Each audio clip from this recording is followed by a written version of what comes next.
मैं बहुत परेशान हो गई हूँ तुम्हारे लिए। I am sorry. मेरा मतलब आपके लिए। सॉरी की क्या बात, जब कोई किसी को अपना समझे तो वो उसे तुम ही कहता। पता है मैं सो ही नहीं सकी सारी रात। वो टैबलेट भी ली थी फिर भी नींद नहीं आई। क्यों, पागल हो गया? इस तरह तो आदत पड़ जाएगी। नींद की आदत तो रही नहीं, गोलियों की क्या खाक पड़ेगी।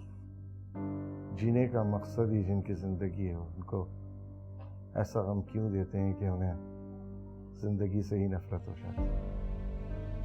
मैं आज तक समझ नहीं सका राबिया कि क्यों करते हैं लोग ऐसा, क्यों करते हैं? इसका जवाब तो मेरे पास भी नहीं है। ये सवाल तो मैं आपसे तब से पूछ रही हूँ जब से मेरे शौहर ने मुझे धोखा दिया था, मुझसे बेवफाई की थी। हाँ मगर एक बात जरूर है।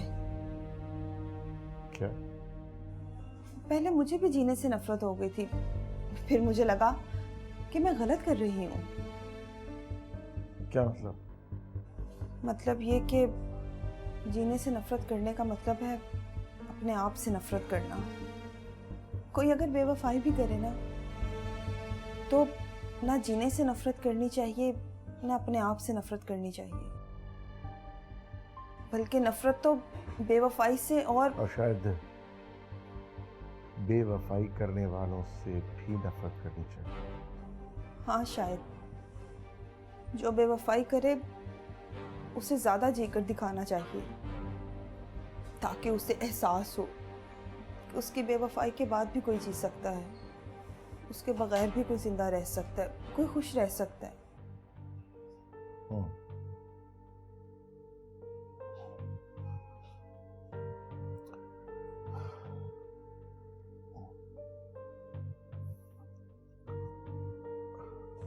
क्या हुआ? कुछ नहीं, बस सर फटा जा रहा है दर्द से। मैं आपके लिए मेडिसिन लेकर आती हूँ। मैं कम नहीं करना चाहता इस दर्द को। क्या मतलब? मैं चाहता हूँ कि मैं और दर्द में आऊँ, मुझे और ज्यादा तकलीफ पहुंचे,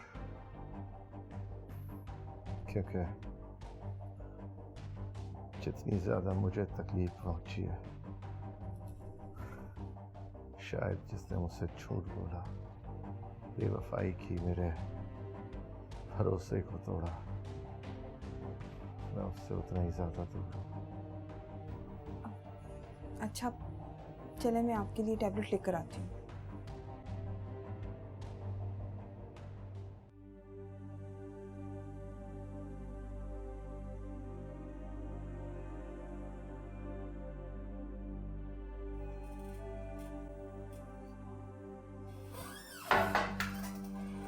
नहीं खानी मुझे कोई दवा,